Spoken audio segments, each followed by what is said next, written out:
Bloomberg HT'den herkese merhaba. Ben Zeynep Bayar. Bugün çok önemli bir isimle Amerika Birleşik Devletleri'ndeki enflasyon sorununu tartışacağız. ABD'de tüketici fiyat endeksi Kasım'da yıllık bazda %6,8 artarak 1982 yılından bu yana en yüksek fiyat artışını kaydetti.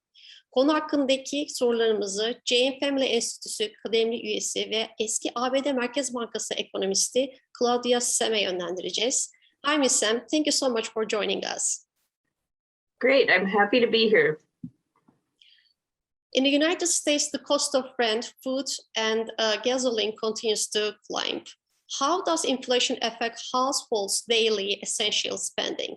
Right, so you're absolutely correct. We've seen prices increase over the past year at rates that we have not seen in many decades. And that has absolutely gotten a lot of attention, and there's a lot of concern about how it affects low-income families.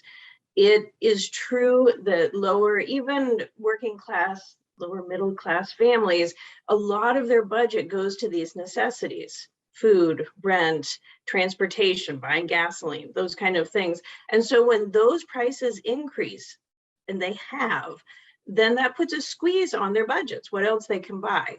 Now, the one thing that I would say that distinguishes this period of high inflation to those that we've seen in the United States in the past is that last year, even this spring, Congress sent out trillions of dollars. And so one example is with the stimulus checks over the first year of the COVID crisis, a family of four got $11,400 in stimulus checks alone. That's almost 20% of median family income. So yes, prices are rising, but we also see that consumer spending, even after taking into account those prices, is rising. And we know that a lot of money went to those lower income families. Since the beginning of the pandemic, it has been difficult to stabilize prices and maintain maximum employment in the US. How do you think the Fed will react to achieve its dual mandate objectives? So the Federal Reserve in the United States has a dual mandate of stable prices and maximum employment. We have seen an incredibly rapid recovery out of the COVID crisis. This is very different than what we saw coming out of the Great Recession. A lot of this is good. We've seen 500,000 jobs created on average each month. The unemployment rate has fallen 2.5 percentage points this year. And we've also seen prices rise a lot. So in some sense, the Fed is moving very quickly to both of its goals. And yet it is important, and it is clear we are full past making up for the low inflation in the first year of the crisis. Though the Federal Reserve recognizes this fact, inflation has gotten higher and stayed longer at a high level than they had expected earlier in the year.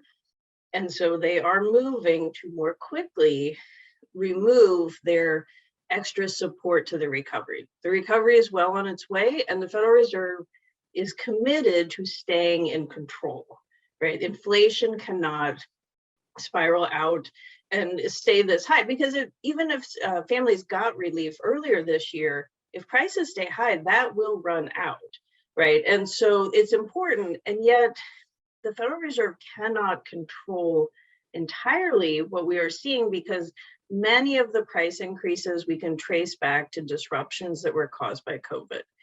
And the Federal Reserve cannot get vaccines out. They cannot get that under control.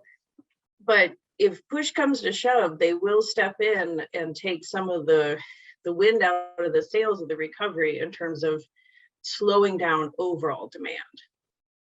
What do you think about the persistence of inflation, and what is your inflation forecast for the next year? So I have throughout this year my outlook has been for inflation to come down. I have been surprised, as with the Federal Reserve, how high inflation got and how slowly it's coming down. And yet I've also been tragically surprised at how long it's taken to get vaccines out, and the COVID keeps coming back. I do think that we're making progress on the public health side. As the pandemic is contained, we are going to see prices get back to a more normal place. And in some cases, that means prices coming down. We've already seen gasoline prices start to come down. Used car prices, there's no way they stay this high. I mean, used cars are selling for more than they were purchased at, right? So there are forces that are going to bring inflation back down. It is going to take time. I think in the first half of next year, we'll see that. And I think by the end of the year, we could be looking at inflation that's running maybe 2.5%. That's higher than the 2% the Fed wants, but that would be substantial progress. I do think the labor market continues to improve like this. The Federal Reserve should be raising interest rates going into next year. So it's important not to just focus on inflation. The Fed has two goals, and both of them are extremely important. Ms. Sahm, thank you so much for being with us today and sharing your ideas. Great, thank you.